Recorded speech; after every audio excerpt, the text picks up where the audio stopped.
So we want to get rid of t for these types of problems. Let me write down. That means get rid of t. That's the idea. Get rid of t. Of with double f or one f? One f. Yes. So x is given as a function and y is given as a function. T is the domain. T restricts how far x and y can go. We're asked to write down the Cartesian equation, which means get rid of t. This is a very classical example for exams, and in general, we're going to do it quite a lot in calculus 3 as well. We want to learn how to add the parameter and how to get rid of the parameter. Adding the parameter we will teach you a bit later, but get rid of it is also pretty important. Very classical idea. Use the formula numbers. What was it? I wanted to say star, but no. This one, x squared plus y squared. Let's put it like, what do you want to call it? This kind of star. Or a smiley emoji. I don't like it. Some people use smiley emojis. I don't like it. So, use this star formula, which is sine square. Why are you jumping? Interesting. Sine square x plus cosine square x gives you 1. This will be your favorite part. It will be used quite a lot. As you can see, this formula doesn't have t, so it allows us to get rid of t. If I have cosine t plus cosine square t plus sine square t, it gives you 1. It gets rid of everything that has t. So that is the goal. Let's do steps. Step 1, let's try to, that's the hardest one actually, isolate tricks. Isolate tricks, which are cosine t, comma, sine t. So I want to isolate them. It's a very nice term one of my students taught me, isolate. Which means I want to have this cosine t and sine t standing by itself. Well, okay, I will do x minus 8 equals 9 cosine t. I just subtracted 8 from the first equation, and then y minus 9 gives you 9 sine t, like so. How about that? How about that? Yeah, that's good enough. That's good already, but I would like to keep isolating more. Let's divide by 9 each. You don't have to in this situation, but if those numbers are not the same, like 9 and 7, then you have to divide. Let's divide by 9 each case. That will be x minus 8 over 9 equals cosine t. That's the pure isolation. This is amazing. We just isolated cosine and sine. It looks amazing. Y minus 9 over 9 equals sine t. This is what I wanted. I wanted cosine t and sine t standing by itself with the equal sign in front of it or behind it. Before I move on to the cool step, did you understand the step 1? Isolate cosine and sine. It's algebra, but if you just blinked, now maybe it's confusing. Yes? What's the point of the doing this? Yeah, the step 2 will tell you. Very good question. What's the point? What's the meaning of life? What's the meaning of all of this? Let's see why. Step 2, square both sides and add the results. That's the point. Check it out. So I'm going to square left-hand side and right-hand side. Left-hand side and right-hand side. And then add this massively together. So let's square first separately so we have good notes. X minus 8 over 9 squared equals cosine squared. Y minus 9 over 9 squared equals sine squared. And that is a system. It's happening at the same time. Now I'm going to add together. You'll see why. Because I will have cosine squared plus sine squared. And that is 1. And then left-hand side squared plus right-hand side squared looks ugly, but that's the answer. So we don't care. It looks ugly, whatever.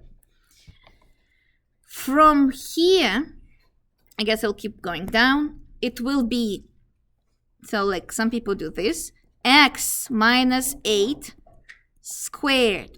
No, be careful with parentheses. X over 8 over 9 squared. That's important. It's not the same thing. Plus, so I'm adding left-hand side plus left-hand side, right? Equals right hand side plus right hand side. LHS, left hand side, RHS, right hand side. Right hand side becomes, oh, I did not finish adding. So y minus 9 over 9 squared. That is adding to left hand side.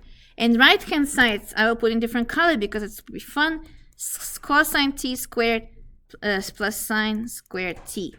Do you see what happened? I basically have no t's on the left hand side and all t's on the right hand side, which means functions of t's are on the right hand side. But right hand side is 1. And we got the answer, x minus 8 over 9 squared plus y minus 9 over 9 squared equals to 1. That is the Cartesian equation with no t in it. What do you think about that? Before I finish the problem, it's not the end of the problem, but that was important. How to get here. Do you see what's happening? And now it's hard to concentrate, especially if you have laptops out. So try to concentrate, okay, people? 9.1 is pretty nice if you follow it along. That is not too bad. So they want us to answer in the form without those denominators. So let's multiply by 9. Why not? 9 squared. Don't forget. It's squared. You will have x minus 8 squared plus y minus 9 squared equals 9 squared. Do not simplify this. Do not distribute. Do not use formulas. This is the answer. People do not touch formulas like this because they are visually giving us lots of information. Who wants to tell me what information do we see here? What's the name of this function? What do you know? It's a circle. We just reviewed the formula. Centered at what? Exactly, centered at. I can even write it down for you. X sub 0, y sub 0 equals, just like you said, add 8 and 9. And radius of what? 9. Amazing. Do you all agree? So now you can say, oh, the original function was a circle centered at 8 and 9, and radius 9. Yes? Why did you multiply by 9? They asked in the homework. That's a good question. Questions like why not to keep it as it is. They ask in the homework to see what's the radius. It's actually pretty decent requirement because radius is not 1. Radius is 9. So to visually show it, there should be no denominator. If you leave it as it is, that will be ellipse with radius 9 and radius 9. Do you know what it means? It means ellipse have height radius 9 and width radius 9. That's a circle. Ellipse is a type of the circle. Do you agree on that? Ellipse is a squished circle. So ellipse is a subset of circles. That's why it is an ellipse with the same radius up and down, left and right as 9. So it makes sense to rewrite it. Thank you. Very good question. So we answered this. And then, so they asked us about the center and the radius. Then they asked us to find initial point and terminal point. That's a new thing. Like, why do we care? Very interesting idea here. We do know now, and let's draw the graph. We do know now that it is a circle. Here it is. Let's catch it. Here is a circle. The center is 8 and 9. So it's 8, 9. You can put in the coordinates if you want. 8 to the right and 9 up. So like so. Something like that, whatever. And then radius is 9, right? So 0 is here. The thing is, the circle, as we used to know, was a picture. Now it's a path. It's a path. We are walking on this. I like to say either you're running on it, or if this is honey, imagine an ant walking through the circle. Will the ant go counterclockwise or clockwise? We don't know. And our job will be in calculus 3 to find out this all the time, because three-dimensional objects are also can be counterclockwise or clockwise and inner or outward. If you imagine the sink and the water is keep going in, that's inside. But what if something is unfolding? That's outside, counterclockwise, clockwise. That's going to be a new challenge to find out. The same shape will have different behaviors. Either we're going counterclockwise, like so, or we're going clockwise like so. Which one it is? So write down. This is called clockwise. Somehow, not in English and not in Russian, we have a nice short word for this. Why it's such a long word? And counter, clockwise. So for you to know, unfortunately, counterclockwise is a positive direction. The whole world decided to agree. Actually, yeah, I think I'm right. The counterclockwise to be a positive direction. I just realized I'm not sure. I got confused with something else. So, actually, probably not. Clockwise is a positive. Anyway, I will check and I will let you know. Yes, okay, so I'm right. It's from physics, right? Yes. Okay, see, I glitched because of the physics for a second. Okay, then I'm right. Thank you for letting me know. See, so nice that you are here. People from physics are here. Counterclockwise, somehow, everyone decided to put it as a positive direction. So this is international agreement. But clockwise is a clock. So anyway, for the left-hander, I was always confused. So I'm really confused all my life. And now this adds the confusion to that as well. But anyway, we got used to it at some point. So which one it is? Are we going towards left or towards right? To find out, let's figure out the first point and the last point. So question 1. What is the initial point? Beginning point, initial point. If this is a honey path and there's an ant on it, where did the ant start walking? Initial point. Or it's your trail, where do you hike? What is the initial point? How to find the initial point? Guess. So like stare at this for a little bit and try to guess. Let me show you the beginning. This is the beginning. We need to copy it, by the way, because we need this. So pi over 2, yes, the initial point will be at pi over 2. So to find x and y, we need to do what? Plug in pi over 2. Exactly, plug it in. So I just copy and paste like this, see? Nice. And then I know that t is running from pi over 2 to 3 pi over 2. So my job now is pretty simple. You take the initial point, I'll put it here, and plug it everywhere you see t to find the initial point. So initial, usually it's initial value, IV, but it's fine, initial point. At t equals pi over 2, we find x equals and y equals. X equals 8 plus 9 cosine of pi over 2. Y equals 9 plus 9 sine of pi over 2. Do you know which these numbers? 8 plus what? 8 plus 9 times 0. Good job. This is 0. Cosine of pi over 2 is 0. What is sine of pi over 2? 1. So 9 plus 9 is 18. Seems like we're starting from the point 8, 18. Which is correct. Well, I don't know where it is, where this point is. 2 ways to find out where we are. Either angle at pi over 2, it's over here. Like we kind of know that. That's just pi over 2. But now we also know coordinates for this point. Because pi over 2 is not a coordinate. It's a third variable. It's a parameter. So we're going to say like so.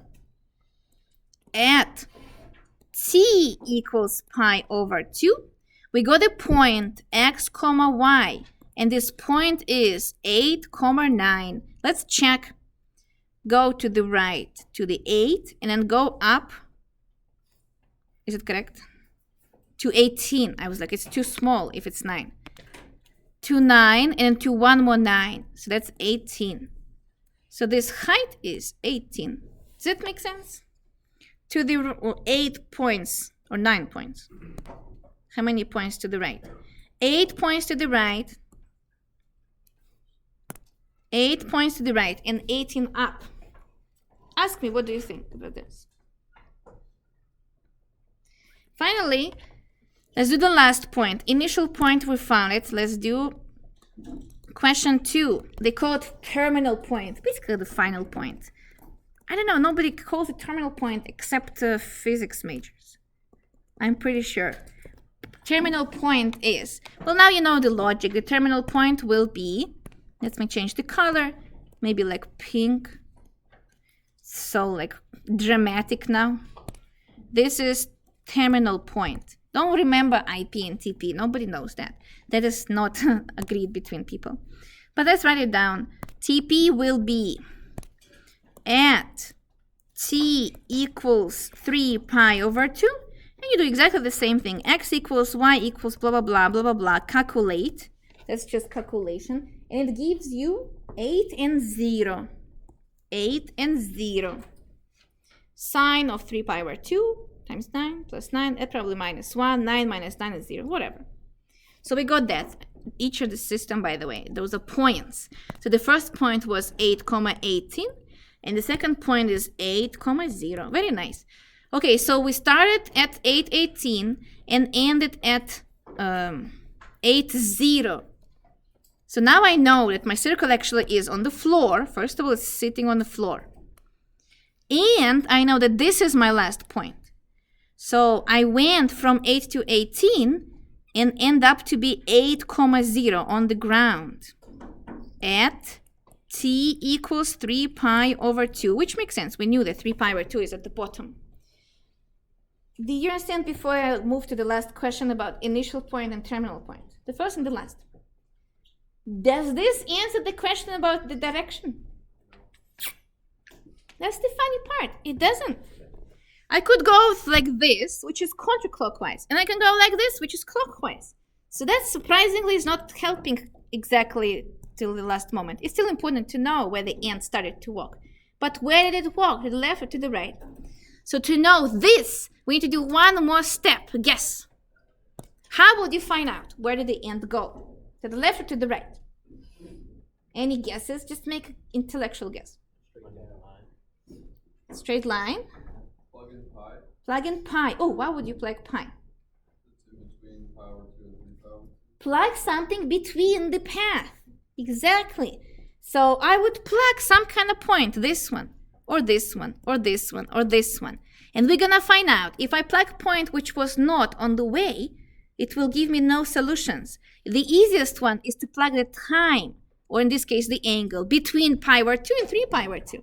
I can plug anything. So pi over 2, right? It's 314 over 2. It's whatever, 1.7. I can, technically speaking, plug t equals 2. But that's not convenient because what is cosine over 2 and what is sine over 2? It's going to be some kind of decimals and stuff. So it's convenient to plug something smart, something we know. Pi is a good one, right? I cannot do 3 pi. That's too much. I can do pi over... I can do 0.9 pi, but again, like, why would I do that? So anything between will tell me, did I go to the left or did I go to the right? So question 3, direction. To calculate direction exactly takes me 1 minute. Choose t between, you see that means belongs to. And we already chose between pi over 2 and 3 pi over 2. For example,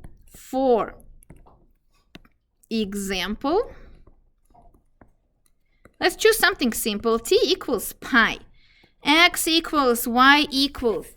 At pi, if you calculate 8 plus 9 cosine pi, 9 plus 9 sine pi, gives you minus 1 and 9. That is minus 1 and 9 point was between 2 points we already calculated. Between initial point 8 and 18 and between terminal point 8 and 0. So where is it? On the left or on the right? Minus 1 and 9. Let's check. Minus 1. Oh, so my circle should be over here. And 9. So it's this point. So as you can see, I need to move my y-axis. This is the point. It passed through minus 1 and 9. So now I can put red color and show this is the direction.